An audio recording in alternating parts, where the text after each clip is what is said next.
Good evening from New York. I'm Chris Hayes. We've got a ton of new developments today in the story of the attempted coup, the effort at the very highest levels of the U.S. government to throw out the results of last November's free and fair election and install the loser, Donald Trump, in power. Today, one of the most prominent coup plotters, former top Trump advisor Steve Bannon, who was indicted on criminal charges last week over his refusal to cooperate with the House committee investigating the insurrection, Bannon was in court. He now faces 2 charges of contempt, which could each result in hefty fines or even prison time, because he refuses to tell the committee or turn documents over to the committee about what he knew about the attempt to violently overthrow the government. True to form, however, Bannon remains defiant. If the administrative state wants to take me on, bring it. Because we're here to fight this, and we're going to go on offense. And you stand by. You see how we're going to go on offense, okay? Nancy Pelosi, Merrick Garland, Joe Biden, all of them. What do you mean? Okay? That's his shtick, Steve Bannon. He was like that when he was down campaigning in Alabama for Roy Moore to be a U.S. senator. Now, another top Trump ally has taken something of a lower profile than Bannon, who's always out there promoting his podcast, even as he also thumbs his nose at the subpoena from the January 6th committee. And I speak of former White House Chief of Staff Mark Meadows, who skipped a scheduled appearance before the committee on Friday. And then in response, as you might remember, the House committee fired off a statement warning that if Meadows does not cooperate, the committee will look at pursuing contempt proceedings against him as well. And here's the thing. Meadows lacks the bluster of Bannon, who is, in his heart, a troll. Meadows played an enormous role, though, in attempting to overturn the results of the 2020 election, perhaps even second only to the former president himself.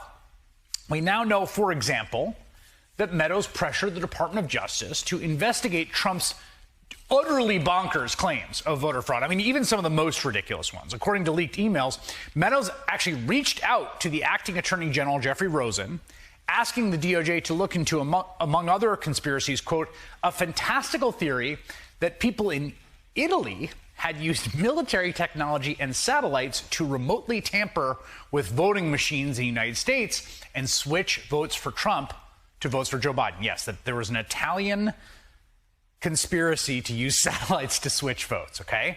Meadows also traveled to Georgia following the election, ostensibly to oversee an audit of the state's ballot signatures, although it's unclear what expertise the former congressman brought to that job, apart from lending legitimacy of the White House to an effort to sow doubt in the results of the election. And the day that Meadows returned from Georgia, after he goes down there amidst this audit, he encouraged the president to personally call the head of that audit.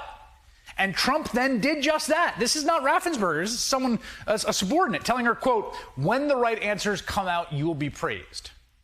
Again, this is a different phone call, the one Trump made to Georgia's Secretary of State, where he asked Raffensperger famously to find the votes he needed to win. But again, all moving on parallel tracks towards the same goal. The right answer that he referenced is basically any outcome that falsely declared Trump the winner of the election in Georgia. So that's just some of what Mark Meadows was up to. Be clear, this is not some low-level White House lackey. I mean, he's the chief of staff. It's arguably the second most powerful position in the entire White House, besides the actual president. And now we've just learned of yet another way that Meadows tried to throw his weight around in service of the coup. And it involved this woman, Jenna Ellis. You might remember her from her time last year. She was a Trump lawyer who would go on TV and spout the same kind of ludicrous, baseless conspiracies Meadows was supporting behind the scenes. Our strategy is to make sure that we continue to challenge all of these false and fraudulent results. What is the point of all this? Well, the point of this, of course, is to get to fair and accurate results because the election was stolen and President Trump won by a landslide. There you go. He won by a landslide. Election was stolen. Maybe it was the ghost of Hugo Chavez. Maybe it was the Italians with their special satellite. Who knows? According to the new book Betrayal by journalist John Carl, that woman, Jenna Ellis, wrote a memo, pay attention, outlining the steps that Vice President Pence could take to overthrow the results of the election on January 6th and hand victory essentially unilaterally to Donald Trump instead. Now, if you are saying to yourself, wait a second, that sounds familiar, you're right.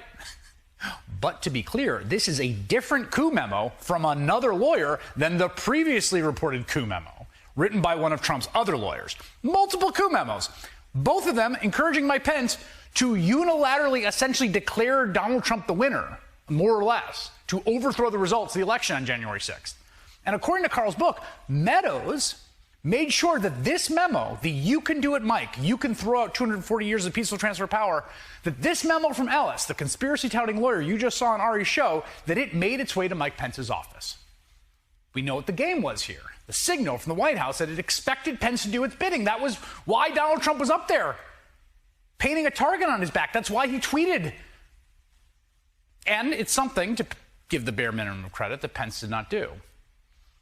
And those are not the only recent developments we got from the coup crew. Carl also reports that Fox host Maria Bartiromo, a staunch Trump ally who used her shows during this period to platform the most ridiculous of Trump's lawyers, like lawyer Sidney Powell, was a true believer in the stolen election conspiracy, at least according to Carl's reporting, because according to the book, Bartiromo abandoned any semblance of journalistic ethics by reportedly calling then Attorney General Bill Barr and demanding he stop the steal. Quote, Barr told Carr on the record, "She called me up and she was screaming. I yelled back at her. She's lost it." Woof. Oof. That is a tough thing to hear from Bill Barr, the Attorney General who, blurred the lines between the DOJ and the White House to a dangerous degree in pursuit of Trump sycophancy. The same Bill Barr who, in the run-up to the 2020 election, worked to sow doubt about the validity of mail-in ballots.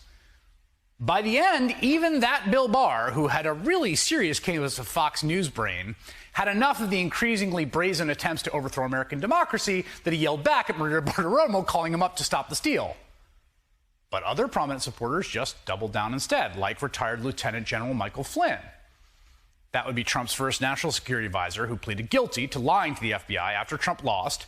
He became one of the most vocal Trump allies pushing the conspiracy theory of a stolen election, including arguing Trump should institute martial law to stay in power. Again, this is like the full coup deal, right?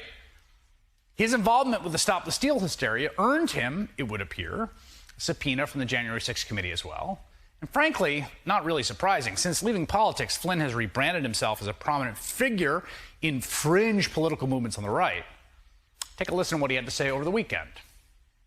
So if we are going to have one nation under God, which we must, we have to have one religion, one nation under God and one religion under God, right? All of us together, working together. One religion under God? Okay, you hear that, Jews? One religion under God? You hear that, Muslims? You hear that, Protestants? I mean, it's a truly wild statement for a former political official and leader in the United States military. And on the one hand, this is mostly just the ramblings of a true crackpot figure. But Flynn was someone who held a lot of legitimacy, holds a lot of legitimacy with the Republican base. And remember, thanks to a pardon from Donald Trump on charges of lying to the FBI, he's a free man. Jenna Ellis is, of course, too, and Mark Meadows, who's just defying it. And Steve Bannon is, at least for now, a free man, although only a free man because he, too, was pardoned by Trump. They all have public platforms to keep this up, to keep plotting, to keep spreading the big lie, sowing doubt in our election integrity. Steve Bannon warning of a coming constitutional crisis. Given the chance to do it again, they will absolutely attempt another coup. The question before our country is, are we going to give them that chance?